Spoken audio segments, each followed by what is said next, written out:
গত কয়েক মাস ধরে ট্রাম্প প্রশাসন দাবি করে আসছিল যে অপারেশন এপিক ফিউরির মাধ্যমে ইরানকে কয়েক বছরের জন্য পঙ্গু করে দেওয়া হয়েছে।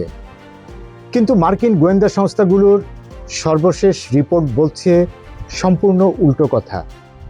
ইরান কেবল তার শক্তিই ফিরে পায়নি, বরং তারা এখন মার্কিন রণতরীগুলোর জন্য আগের চেয়েও বড় ধরনের হুমকি হয়ে দেখা দিয়েছে।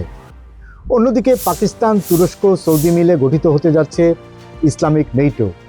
কি ঘটছে বিশ্ব রাজনীতিতে, আসুন সেটাই বোঝার চেষ্টা করি আজকের এই ভিডিওতে।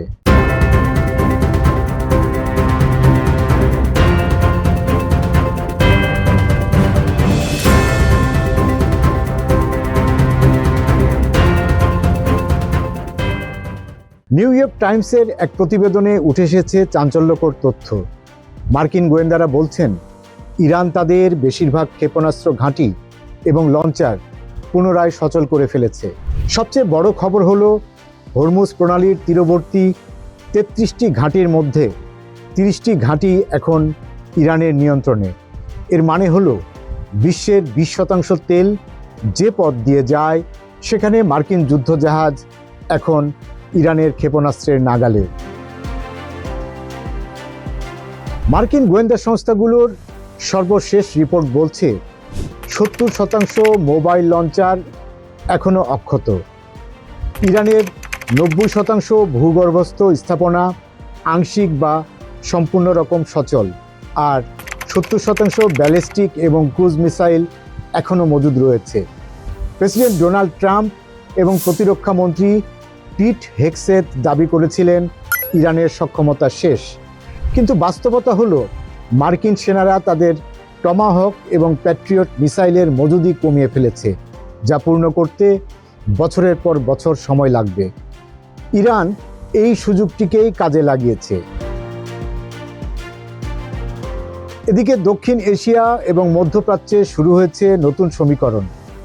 পাকিস্তানের প্রতিরক্ষা মন্ত্রী খাজা আসিফ নিশ্চিত করেছেন পাকিস্তান ও সৌদি আরবের প্রতিরক্ষা চুক্তিতে এখন যুক্ত হতে যাচ্ছে তুরস্ক এবং কাতার। বিশ্লেষকরা একে বলছেন ইসলামিক নেটো। কেন এই জোট বিপজ্জনক? বিশ্লেষকরা বলছেন পাকিস্তানের পারমাণবিক শক্তি রয়েছে, তুরস্কের রয়েছে উন্নত ড্রোন এবং প্রতিরক্ষা প্রযুক্তি। অন্যদিকে সৌদি আরব এবং কাতারের রয়েছে অঢেল অর্থ এবং জ্বালানি সম্পদ। এই জোটের কালেকটিভ ডিফেন্স ধারা অনুযায়ী এক দেশের উপর হামলা করা হলে সবাই মিলে সেই হামলা প্রতিহত করা হবে। এতে ভারত এবং ইসরায়েলের মতো দেশগুলোর মধ্যে গভীর উদ্বেগের সৃষ্টি হয়েছে। এতদিন জানা গিয়েছিল সৌদি আরব কেবল আক্রান্ত হচ্ছে, কিন্তু রয়টার্সের রিপোর্ট বলছে গত মার্চে সৌদি আরব ইরানে একাধিক গোপন পাল্টা হামলা চালিয়েছিল। যদিও পরে কূটনৈতিক আলোচনার মাধ্যমে উত্তেজনা প্রশমন করা হয়েছে। ঠিক এই উত্তপ্ত পরিস্থিতির মাঝেই দীর্ঘ ১০ বছর পর চীন সফর করছেন প্রেসিডেন্ট ডোনাল্ড ট্রাম্প। সাথে আছেন ইলন মাস্ক এবং টিম কুকের মতো টেক জায়ান্টরা। আলোচনার টেবিলে ইরান ইস্যু এবং তাইওয়ান সংকট সবচেয়ে বেশি গুরুত্ব পাচ্ছে বলেই ধারণা করা হচ্ছে। মধ্যপ্রাচ্যের এই ধ্বংসস্তূপের মধ্য দিয়ে কি এক নতুন ভূরাজনৈতিক শক্তির জন্ম হতে যাচ্ছে? আমেরিকা কি পারবে ইরানের এই ঘুরে দাঁড়ানো প্রতিহত করতে? আপনাদের কি মনে হয়?